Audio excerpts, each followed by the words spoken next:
'Di ba? 'Di ba sa tindahan, ang ginagawa nila, 'di ba tatlong cellphone, 'di ba? Eh di tatlong SIM card, 'di ba? Yung SIM card niyan, hindi lang siya basta SIM card, special SIM card siya. Eh, 'di ba? So, eh di tatlong load, wallet lane, 'di ba? So dito po, hindi mo na kailangan ng tatlo. Isa na lang. Sabi nga nila, all in one, 'di ba? Isipin mo, tatlong cellphone mo hawak-hawak araw-araw, 'di ba? Ang hirap dalhin niya, tama? 'Di ba? So dito po, isa na lang. Isipin mo smart ka, nabebenta mo yung Globe, 'di ba? Smart Globe ka nga pero nabebenta mo yung Sun Cellular. 'Di ba? Smart ka nga pero nabebenta mo pa yung internet card saka yung mga landline cards, 'di ba? Ito yung maganda diyan.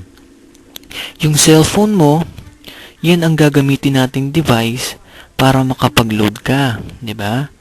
Anong gusto mo, tatlong cellphone o isang cellphone? 'Di ba? Syempre isang cellphone, 'di ba? Kasi madaling dalhin, 'di ba? Sabi nila madami nagtatanong ano raw ang kapalit ng 3988.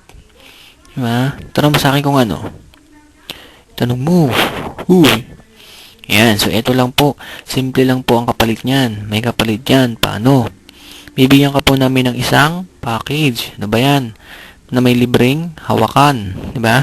Yung hawakan susunod na lang. 'Di ba?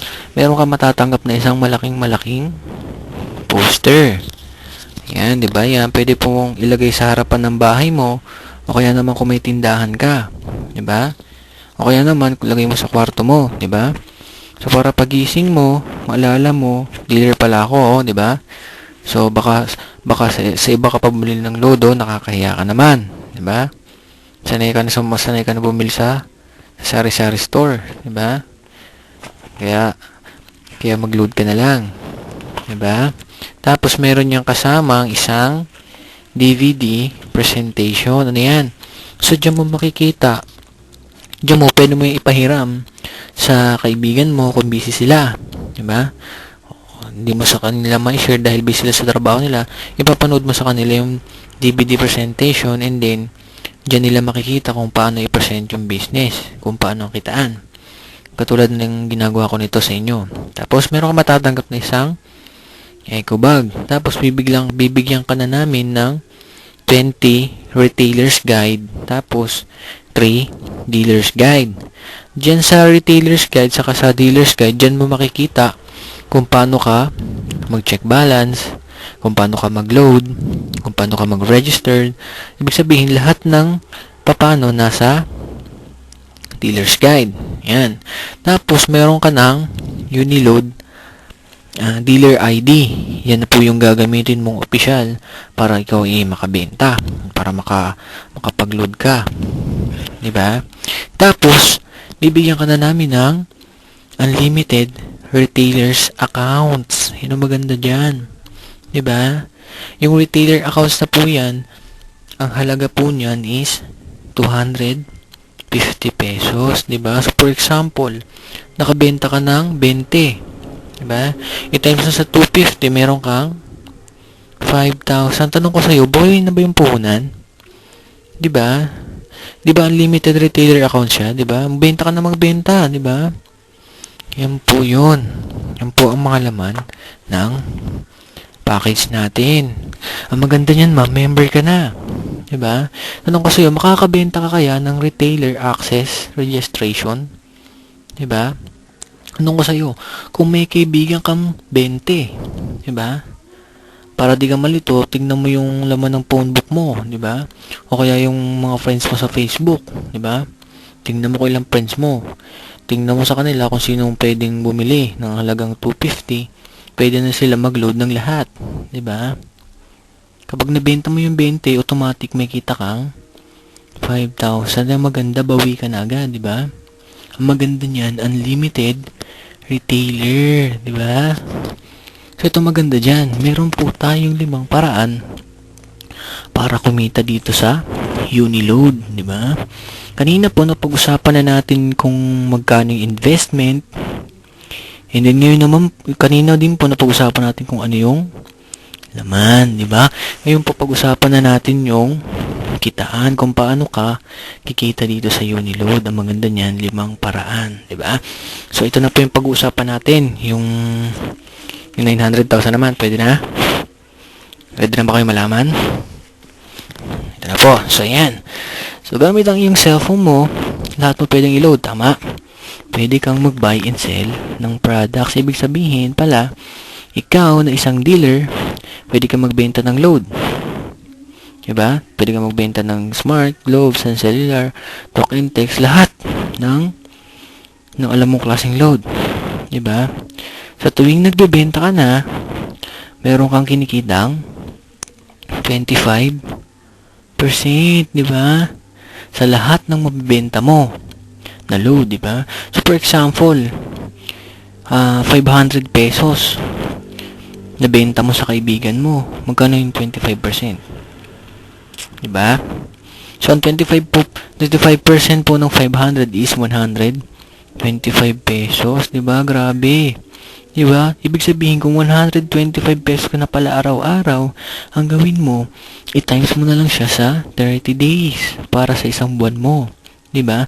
Meron kang kinitang 3,550. Diba? Tanong ko sa'yo, pwede na ba? Diba? Ang maganda dyan, hindi ka na namin papahirapan mag-load. Diba? Pwede kang mag-load sa BDO, Metrobank, and then BPI. Ayan, saan ulit? Sa BDO, Banco de Oro, Metrobank, and then Bank of the Philippine Islands. Sa BPI po, yan. Ang maganda dyan. Ang maganda po dyan, yung kitaan na yun is pang-una pa lang po yun. Tama? Diba? So sabi nila, maraming taong ayaw magbenta ng load, katulad ko po. Bakit ang hirap pa dyan? Utangan ka pa ng load, diba? Sabi sa'yo, pare, pautang naman ng load, 1,000, bayaran kita next week. Diba? So ang hirap pa dyan, pag dumating na yung next week, pinainom ka lang ng brandy, diba? Nalimutan mo na. Diba? Nalimutan mo na yung utang ng kumpare mo. So, ang ginawa ko lang, naghanap ako ng 20 kong kaibigan na pwedeng bumili ng access registration, diba? Diba? Benta mo para balik puhunan. Hindi kung 20 bumili sa'yo, diba? Times sa 250, magkano yan? 5,000 na maganda dyan. Unlimited retailers ka, 'di ba? Kahit ilan pwede mo ibenta. 'Di ba? 'Di ba meron kang retailers quick guides, 'di ba? 20 'yun, 'di ba?